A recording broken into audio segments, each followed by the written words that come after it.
শুধুমাত্র ছানা আর খেজুরের গুড় দিয়ে এই রকম মাখা সন্দেশ কিভাবে খুব সহজে মাত্র 10 মিনিটে ঘরের ছোট বড় সবাই বানাতে পারবে সেটির রেসিপিটি আজকে দেখিয়েছি।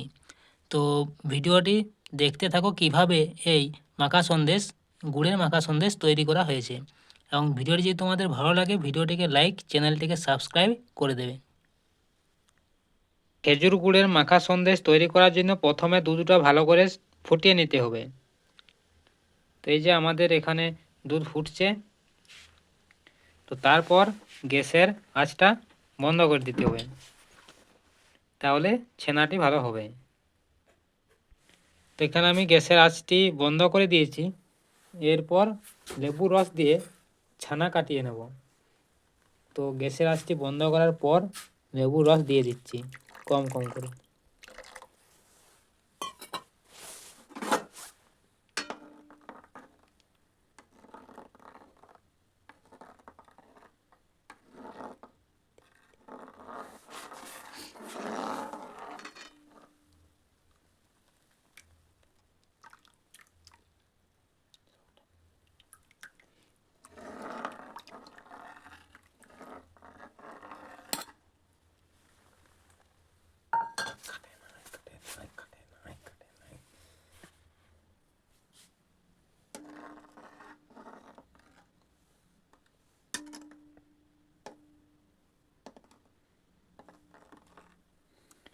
তো যেখানে আমাদের ছানা কাটা হয়ে গেছে, তো দেখাচ্ছি এরপর কি করতে হবে।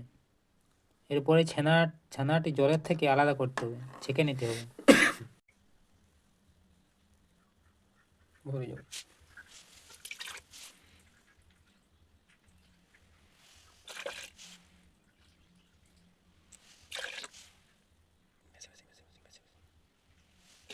তো এখানে আমাদের ছানার জল ভালো করে ঝরানো হয়ে গেছে।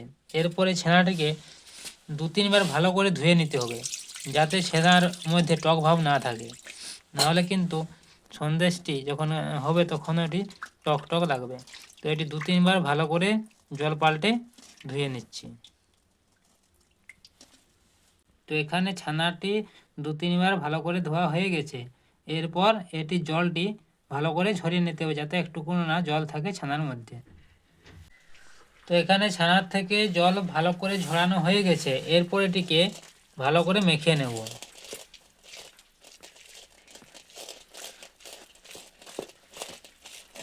এরকম করে ভালো করে ছানাটাকে মাখতে হবে। তো দেখাচ্ছি ছানাটি ভালো করে মাখার পর।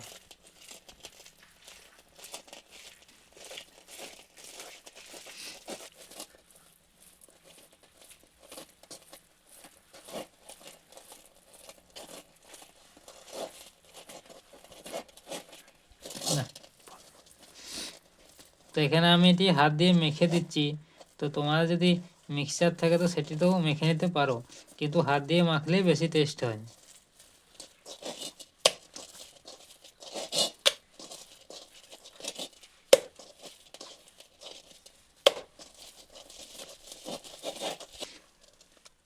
তো যে এখানে ছানাটি ভালো করে মাখা হয়ে গেছে, তো দেখাচ্ছি এরপর কি করতে হবে। তো তারপর এখানে গ্যাসের ওপর কড়াই চাপিয়ে দিয়েছি। তারপর 1 চামচ ঘি কড়াইয়ের চারপাশে লাগিয়ে দিচ্ছি।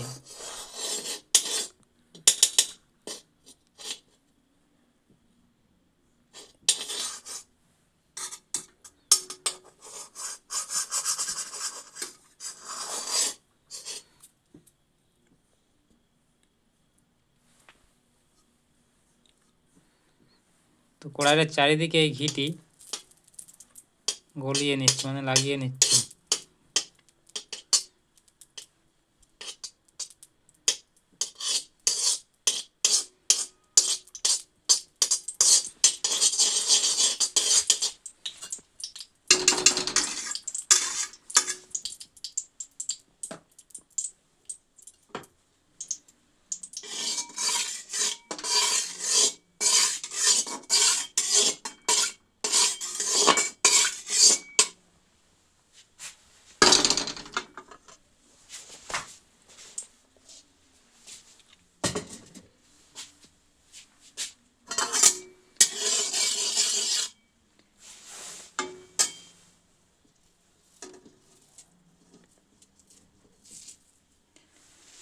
তো তারপর এই ছানাটা এর মধ্যে দিয়ে দিচ্ছি, ঘিয়ের মধ্যে।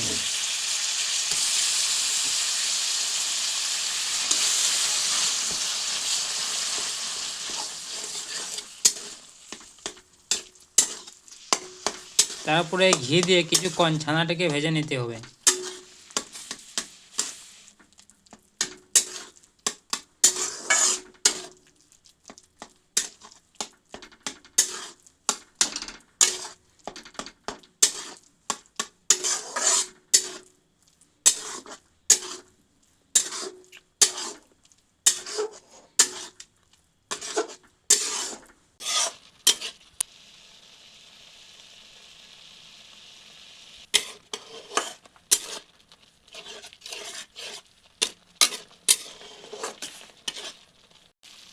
তো এখানে 5 মিনিট ছানাটাকে ভাজার পর এর মধ্যে খেজুর গুড় দিয়ে দেবো। তো এই যে ছানার থেকে জল বেরিয়ে গেছে, তো এরপর পরিমাণ মতো এখানে খেজুরের গুড় দিয়ে দিচ্ছি।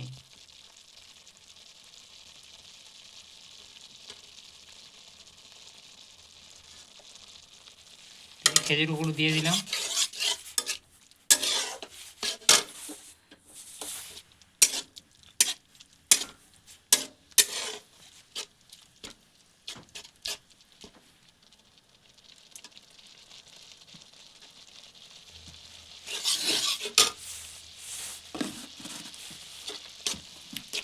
তো এরপর এটিকে প্রায় আরও 5 মিনিটের মতো এরকম করে নাড়তে হবে।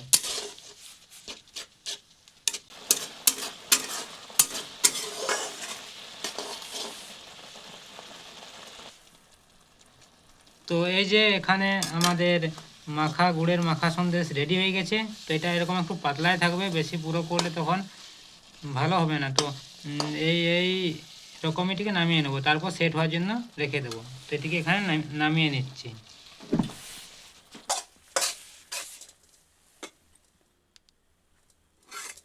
তো এরপর এটিকে একটি অন্য পাত্রে রেখে দিচ্ছি সেট হওয়ার জন্য।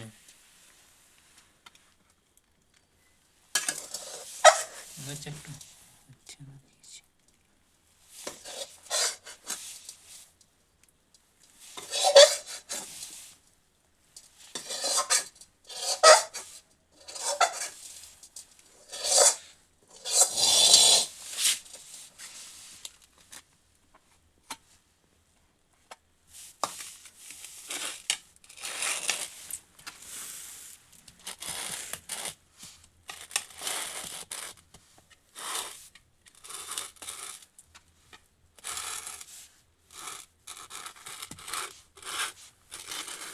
তো এটিকে এরকমভাবে সেট হওয়ার জন্য কিছুক্ষণ রেখে দিচ্ছি, তারপর দেখাচ্ছি।